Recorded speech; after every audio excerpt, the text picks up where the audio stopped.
সকলে যারা আজকে আমরা শ্যামাপ্রসাদ মুখার্জির এখানে আমরা তাকে শ্রদ্ধার্ঘ জানাতে এসেছি এবং তার সঙ্গে শ্যামাপ্রসাদ মুখার্জি কেন পশ্চিমবঙ্গ করার জন্য লড়াই করেছিলেন এটা আজকে বোধহয় খুব প্রাসঙ্গিক হয়ে দাঁড়িয়েছে। যেভাবে আমাদের মেয়র যে ভাষায় কথা বলছেন এবং যেরকম মন্তব্য করছেন তাতে বোঝা যাচ্ছে পশ্চিমবঙ্গকে হিন্দু ল্যান্ড করার জন্য ওনার যে লড়াই ছিল একসময়, যে সময় স্বাধীনতার প্রাক্কালে, সেটা কেন আজকের দিনে প্রচণ্ড প্রাসঙ্গিক বুঝতে পারছি।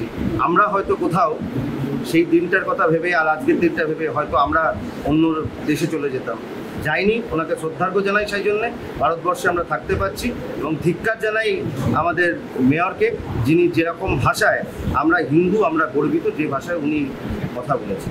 না, কোনো সাম্প্রদায়িকতা বিহীন রাষ্ট্রে বা রাজ্যে এ ধরনের মন্তব্য কি সত্যিই চলে মেয়রের মুখে? না না, আপনারা ঠিকই বলছেন, কোনো ধর্মনিরপেক্ষ রাষ্ট্রে এই ধরনের কথা চলে না। কিন্তু আমার অভিযোগ সংবাদ মাধ্যমও কি সেটা নিয়ে কতটা সরব সেটা দেখতে হবে। আমার মাকে অপমান করেছেন, আমার জন্মকে অপমান করেছেন, শুধু আমাকে অপমান করেননি, বিজেপিকে অপমান করেননি, উনি মমতা বন্দ্যোপাধ্যায়ের মাকেও ছাড়েননি, এটা ভাবতে হবে। কিন্তু সারা রাজ্যে 170% মানুষ যারা হিন্দু ধর্মে বিশ্বাস করি তাদের প্রত্যেককে অপমান করেছে। এই অধিকার ওনাকে কে দিল?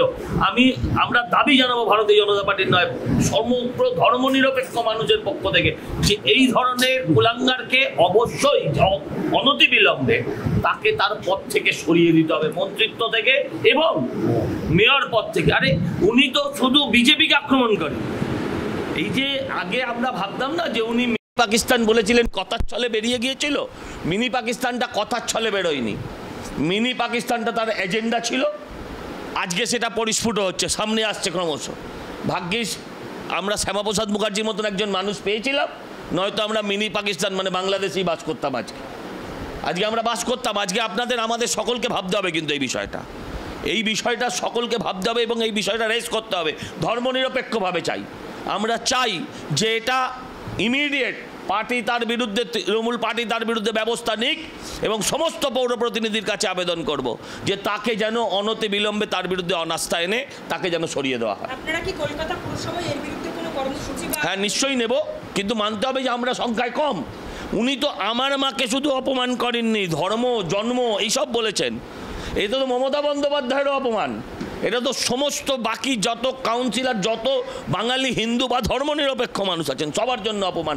আপনি যদি আপনার ধর্মকে নিয়ে আমার ধর্মকে ছোট করবেন, কালকে আমার নিজেকে প্রোটেক্ট করতে আমাকে আমার ধর্মের কথা বলতে হবে, তখন কিন্তু আমরা সাম্প্রদায়িক, আমরা হিন্দুত্বের কথা বলছি এটা বললে হবে না। ওখানে রাহুল গান্ধী বলছে হিন্দু মানে হিংসা, আর এখানে তৃণমূল বলছে যে আমাদের দুর্ভাগ্য, তাদের দুর্ভাগ্য যারা এই মায়ের পেটে জন্ম নিয়েছে, হিন্দু মায়ের পেটে জন্ম নিয়েছে।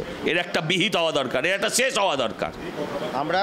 আমরা সকলে গর্বিত, আমরা হিন্দু, আমরা সেই গর্বের সাথে বাংলায় থাকতে চাই, আমরা গর্বিত হিন্দু, এটা নিয়ে কোনো অবকাশ থাকতে পারে না এবং মেয়রের অতিলম্বে ওনার পদত্যাগ করা উচিত এবং মন্ত্রিত্ব থেকে ওনাকে সরিয়ে দেওয়া উচিত।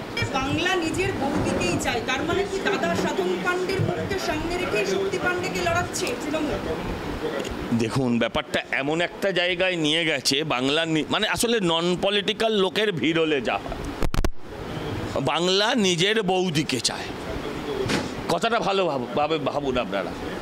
আসলে যারা এগুলো করছে, আমি বরানগরে দাঁড়িয়েছিলাম, সেখানকার মেন পোস্টার ছিল বরানগরের এনার্জি সায়ন্তিকা ব্যানার্জি, আর মমতা ব্যানার্জি ওদের দলে এনার্জি নেই। এখন দিদির পাঠ শেষ, বাংলার মেয়ের পাঠ শেষ করে বাংলার বৌদিকে চাইছে, কারণ উনি বাংলার মেয়ে নয় হয়তো সম্ভবত, তাই উনি বাংলার বৌদিকে চাইছে। এখন কি আর করবো, এই বৌদি নিয়ে আর কি কথা বলবো, এর থেকে বেশি বলা সম্ভব নয় আমার পক্ষে।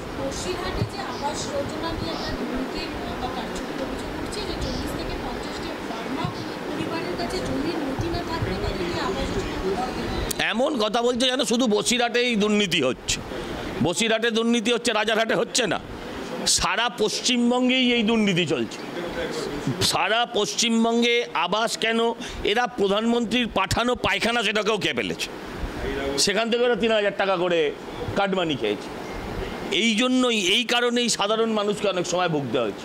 আজকে এটা সাধারণ মানুষকে ভুগতে হবে যে 100 দিনের টাকা এরা খেয়েছে, আর কষ্ট পাচ্ছে সাধারণ মানুষ।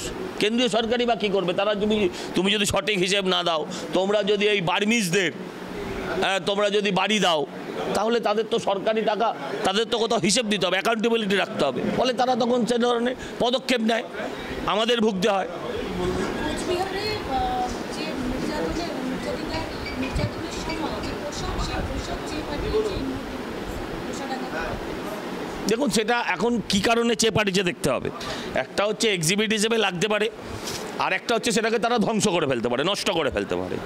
এখন কি কারণে চেয়েছে, পুলিশের উদ্দেশ্য কি এতদিন বাদে চাইবে কেন? পুলিশ এতদিন বাদে চাইবে কেন? এটাও তো একটা বিষয়।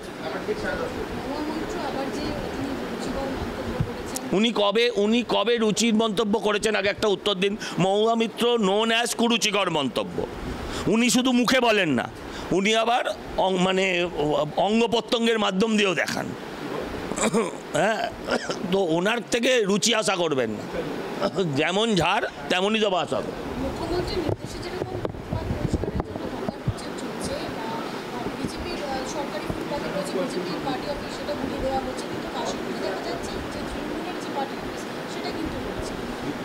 লোকে নিজের বাড়িতে ঢিল মারে, লোকে নিজের বাড়িতে কেন ঢিল মারবে? কিন্তু বাংলার মানুষের বোঝা উচিত, বাংলার মানুষের বোঝা উচিত। মুখ্যমন্ত্রী কদিন আগে চোখ দেখাতে গিয়েছিলেন, এক চোখে ড্রপ দিয়েছে, আরেক চোখে দেয়নি। উনি এক চোখে দেখছেন বাংলাকে, নিজের পার্টি অফিস দেখতে পাচ্ছে না। হ্যাঁ, শুধু বিজেপির অফিসটা জলজল করছে চোখের সামনে। সুপার স্পেশালিটি হাসপাতাল তৈরি হয়নি, হাসপাতালে সাইনবোর্ড তৈরি হয়েছে। ঠিক করে বলতে হবে, জেলায় জেলায় সুপার স্পেশালিটি কেন, একটা স্বাস্থ্যকেন্দ্রও তৈরি হয়নি। নতুন নতুন সাইনবোর্ড তৈরি হয়েছে, বাইরের গেটটাকে তোরণের মতো করা হয়েছে, তলায় এমন নীল লাল আলো লাগিয়েছে দেখে মনে হবে ব্লু মুন বার। হ্যাঁ, এর বাইরে কিছু হয়নি, ভেতরে সেই মৃত্যুপুরী আছে।